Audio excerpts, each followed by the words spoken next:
journal.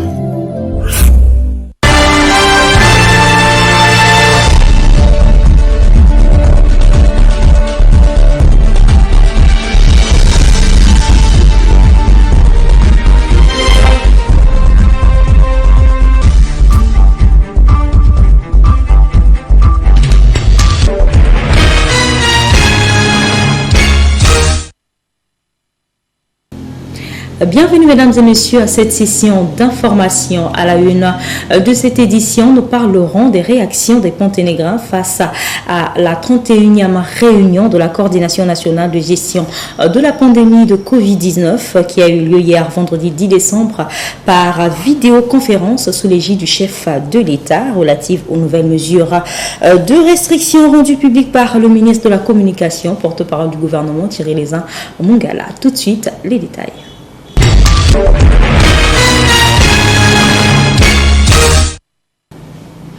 Il s'est tenu hier vendredi 10 décembre par vidéoconférence la 31e réunion de la coordination nationale de gestion de la pandémie de coronavirus Covid-19 qui a retenu ce qui suit pour les nouvelles mesures de restriction rendues publiques par le ministre de la Communication, porte-parole du gouvernement.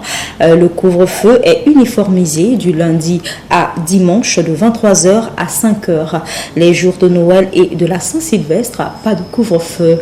Les Ponténégrins ont réagi suite à ces nouvelles mesures au micro de nos reporters Lazi Destiné Modesti et Melchisedek.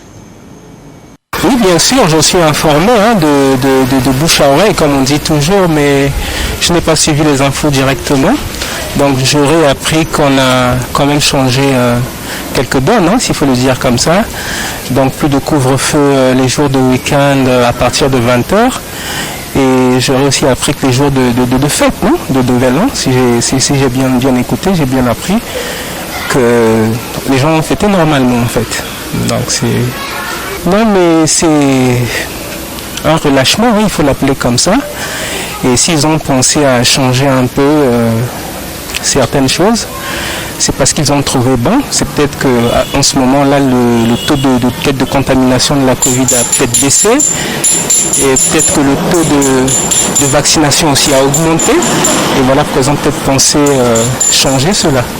Mais je pense que ça apporte quand même quelque chose de bien. Pourquoi? Parce que le week-end, souvent les gens ils sont précipités à rentrer vite chez eux et après les véhicules ça roule à tombeau ouvert. C'est à vive allure, c'est les excès de vitesse et après ça cause des accidents aussi. Donc je pense qu'au moins 23h, chacun est peut-être mieux préparé pour rentrer chez soi. Mais la manière qu'on a fait là, vraiment, c'est très content. Je suis content de ça, vraiment. Vraiment, je suis très content. Parce qu'à chaque fois, le samedi et le dimanche, le 20h couché, parfois tu vis loin, tu travailles loin, mais le temps pour repartir à la maison, parfois c'est trop tard.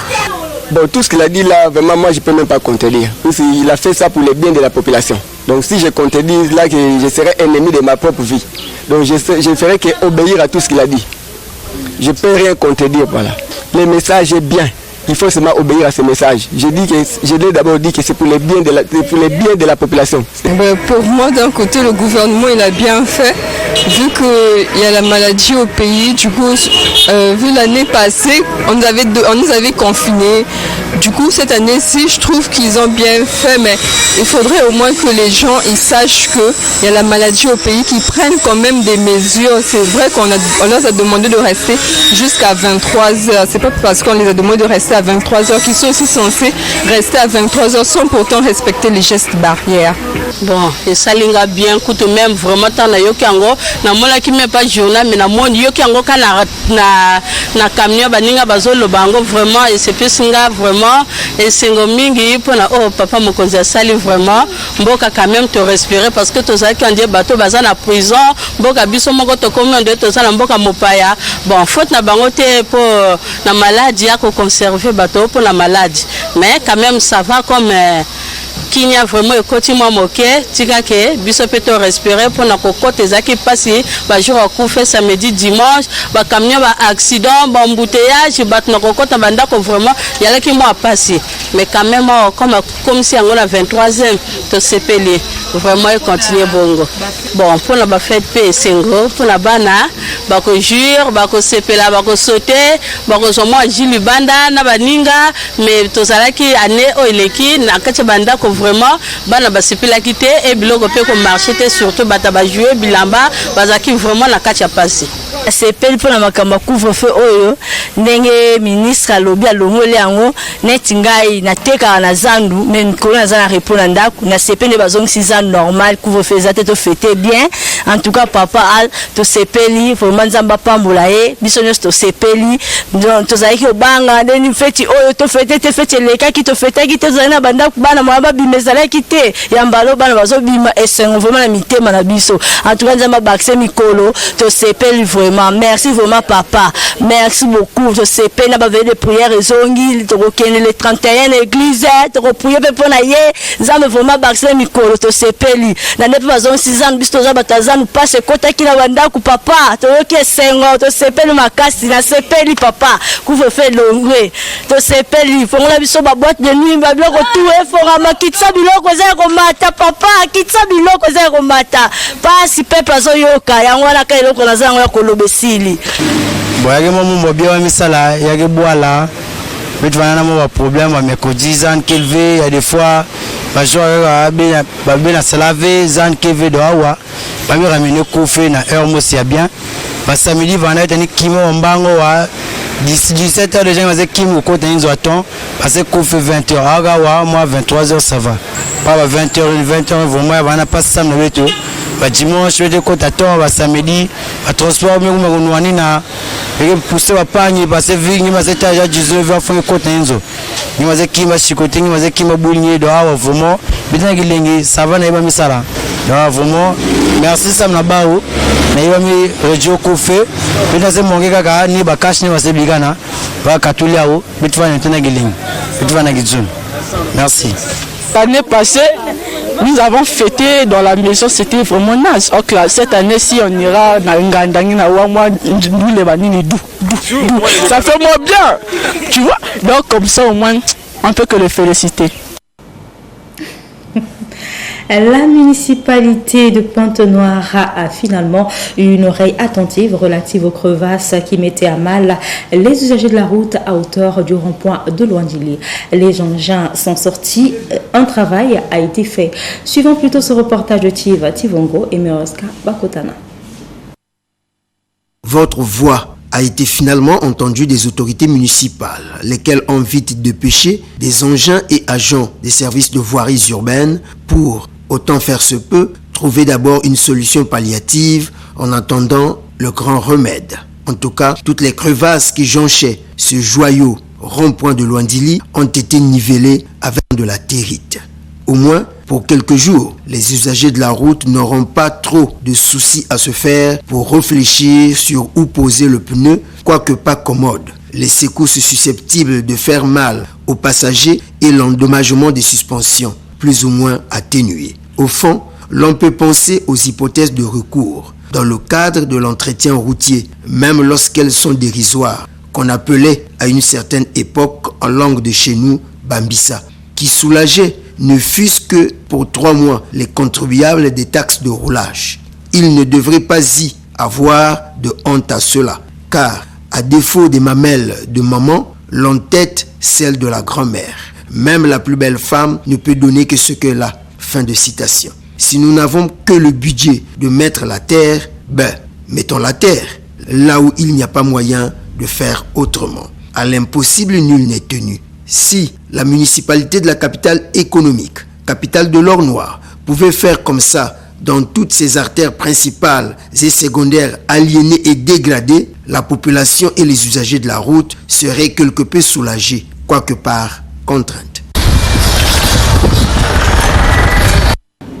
Toujours dans ce sillage, cette fois-ci lancé il y a quelques mois, les travaux de pavage des rues Mfokombomba et Moïsenze, situés dans le 2e arrondissement Vouvou, tardent à prendre fin. Les populations lassées de cette situation se posent la question de savoir quelles sont les explications de cet arrêt des travaux. Nos reporters Prince Tikaya nous en dit plus. Véhicules par-ci, engins par-là. À première vue, on croirait que ces engins n'ont plus démarré depuis un bon moment. Oui, C'est bien cela, comme nous l'a témoigné cet habitant du quartier Mvumvu. Les travaux de pavage des rues Mfukumbumba et Mouenzenze dans le 2e arrondissement sont au point mort, et cela depuis déjà 3 mois. L'incivisme a eu raison de ces pavés destinés à l'embellissement de ces rues. Au fur et à mesure, elles sont en train de se retrouver dans les domiciles des populations. Dommage. Les pluies diluviennes récentes qui s'est abattues sur la ville avec le manque de canalisation, les habitats ont été engloutis par ces eaux, comme le témoigne cet habitant. Bon, les travaux, quand ça a été démarré avec plaisir. On était avec la joie. Bon, ils ont commencé depuis le marché là-bas. Arrivé de là, ils ont arrêté les travaux. Mais quand on part à Tchétché là-bas, on voit vers Moulemo, il y a des travaux qui sont déjà finis. On ne sait pas si c'est lui-même le chef de l'État ou soit c'est des gens qui travaillent avec lui qui ont fait ça. Parce que les travaux, quand ça a été démarré, ça fait déjà 3 mois. De cela que les travaux, ça a été arrêté. Donc on ne comprend pas. Mais même là, quand ça pleut, ça fait des dégâts. Là, parce qu'il n'y a plus de caniveau, même le goudron qu'on avait fait, il n'y a pas de caniveau, on a fait ça seulement comme ça. Mais quand ça pleut maintenant, les maisons qui sont à côté, là maintenant, ça devient maintenant des scandales. Reste juste à se poser la question, à quand la fin de ces travaux? Toujours dans ce chapitre, l'état des avenues Louis Portela et Mbelo dans l'arrondissement 1 Lumumba inquiète les populations et habitants de ce quartier, d'où ils ont lancé un SOS à l'endroit des services compétents pour que la solution soit trouvée. Suivons plutôt ces notes de reportage de Prince Tikaya et Naïcha Kumba. Presque plus une avenue que nous pouvions traverser dans la ville capitale économique sans pourtant décrier son état. Le cas ici, des avenues Louis Portela et Mbelo reliant le quartier Rex au quartier OCH dans le 1er arrondissement à hauteur de ce pont, dite de Tikobo, qui sert de raccourci aux usagers de la route qui fuient les embouteillages monstrueux qui se créent sur l'avenue du marché de l'OCH. Les populations habitant ce secteur se plaignent au quotidien de l'état de cette avenue, comme vous pouvez le constater dans ces images, qu'un lac de fortune s'était formé et depuis là, rien n'a été entrepris pour y remédier. Déjà que la zone est marécageuse et selon les habitants de ce quartier, les pluies diluviennes qui s'abattent sur la capitale économique inondent leur domicile. Bapanga l'état, vraiment bête na ponte noir bête na passe ming parce que bandil me bébé beto. Bandil me bébé beto ming ben na lemana ku idika ba voiture moyen ba lutke ba piento moyen ba lutke ves. Ben ku idika bet nzila ben talbet kiaj. Ben talbet kiaj ben ku idika nzila ba voiture na lutana passe ba piento na lutana passe papa. Ben que na filmé ben tal façon nzila me beba na nzila OCH nzila me bebe voku beba papa. L'état fait tellement bien. Même on veut vendre fieti, mais me foulou. Bon, bête na vrai passé, faut l'état tellement bien. Ben il dit que mambo, oh ben quand il dit bambo ben abumba bambongo, na ba inzo ben, faut l'état tellement bien. Bête na souffrir na OCH. Président Fantala, mambo aussi. Le cri d'alarme aux autorités compétentes de prendre à bras le corps ce problème, car l'on a pu remarquer que dans pratiquement toute la ville, les voies ne sont plus praticables et nous osons croire que ce cri d'alarme n'est pas tombé dans les oreilles des sourds. Changeons de chapitre dans ce journal, nous sommes déjà au 11 décembre. Il nous a paru normal d'aller toucher du doigt au grand marché de Pointe-Noire la température à l'orée des fêtes de fin d'année 2021 et de nouvel an 2022 à l'ère de la pandémie à Covid-19. Cet enthousiasme habituel des préparatifs des fêtes est jusqu'ici très absent et remarqué, nous disent nos reporters Rudy Gloire Maswangui et Christian Ibouaka. Depuis la nuit des temps, nous nous sommes accoutumés à une atmosphère particulière à l'orée des fêtes de fin et de nouvel an. Seulement, on s'est traversé de l'ère Covid-19 et sa batterie des mesures barrières, couplées à la crise économique et financière. Les préparatifs des fêtes, comme c'est le cas présentement, où la température est très morose, comme vous le constatez. Nous sommes au grand marché de Pointe-Noire. Les jouets qui annonçaient les couleurs de nos marchés font réfléchir les commerçants qui semblent observer aussi la température pour ne pas tourner à perte.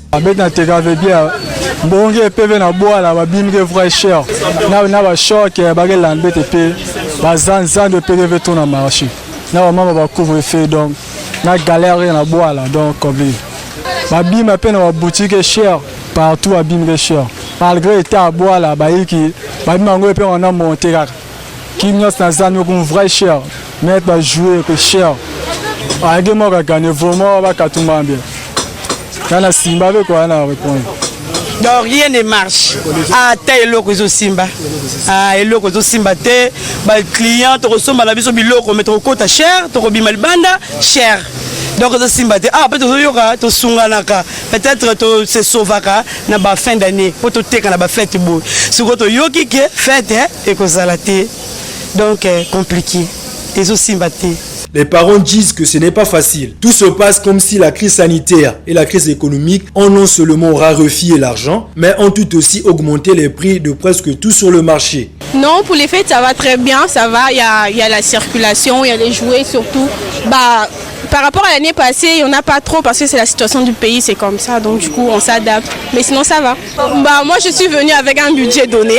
Donc du coup, pour moi, ça a été. Ça a été. Quand j'ai fait les achats pour la petite, ça a été. Mais je ne sais pas par rapport à d'autres personnes, c'est par rapport à le budget que toi tu as. Donc du coup, c'est ça. Reste à voir parce qu'on n'a pas besoin qu'on confine en tout cas. Parce que c'est pas bien qu'on nous confine maintenant. Les fêtes de fin d'année 2021 et de Nouvel An 2022, sous l'ère de la pandémie à coronavirus Covid-19, laissent perplexe tout le monde.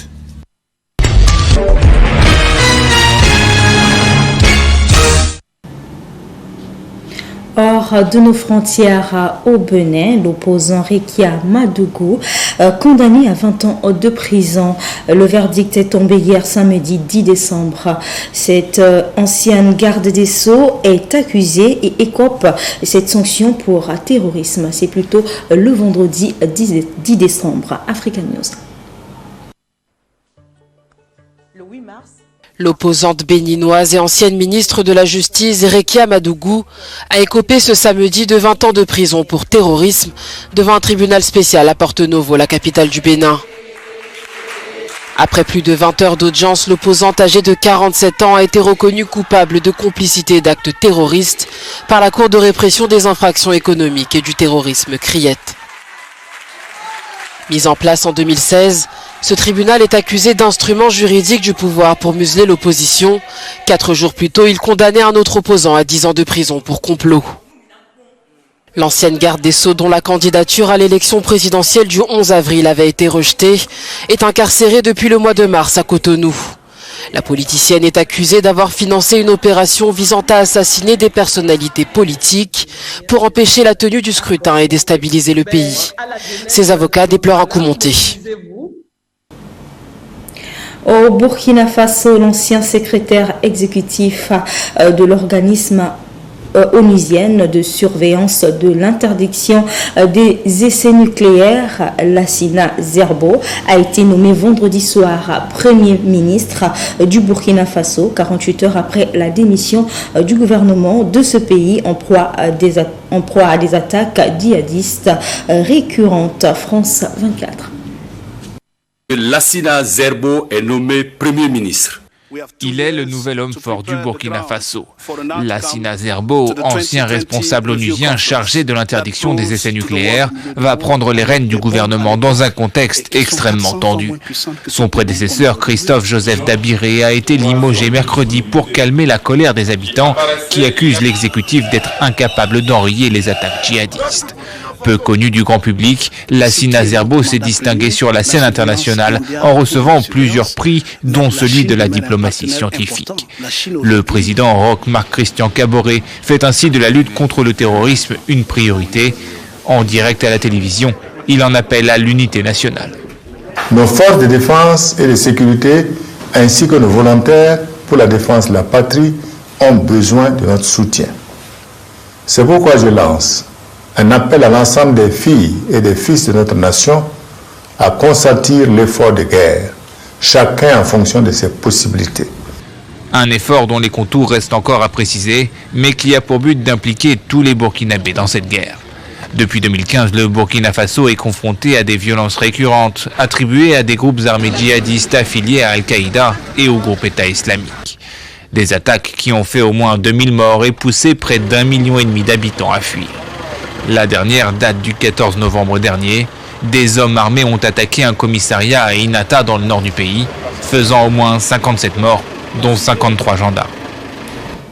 Toujours à l'international, en Côte d'Ivoire, le président ivoirien Alassane Ouattara a affirmé hier vendredi que son pays allait devenir un producteur important de pétrole à partir de 2023, après la découverte en septembre d'hydrocarbures qui seront exploités par la société italienne Eni.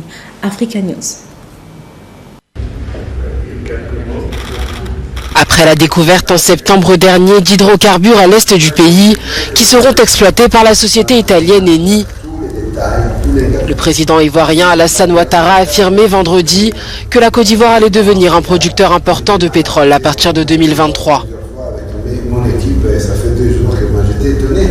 L'exploitation va commencer dans les mois qui viennent.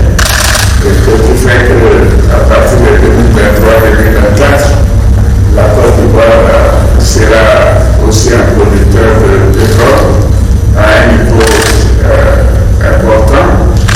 Et bien sûr, en ce qui concerne le gaz, la quantité des réserves est encore plus importante. Jusqu'à présent, la Côte d'Ivoire produisait environ 30 000 barils par jour. Le nouveau gisement, baptisé Baleine, s'élève à près de 2 milliards de barils de pétrole brut.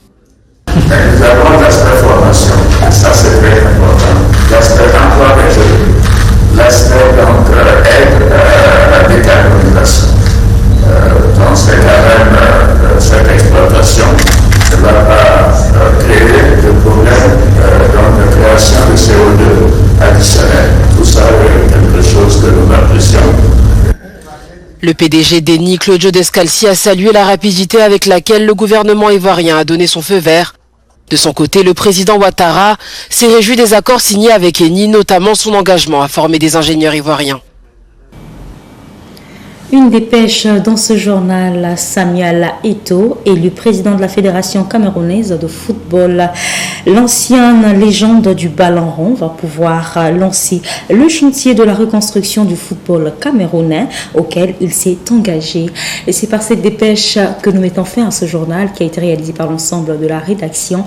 Merci à l'équipe technique et merci à vous qui avez été des nôtres toute la semaine. Je vous retrouve très prochainement. Je vous laisse en compagnie lundi prochain de Biguette Noblesse. Au revoir.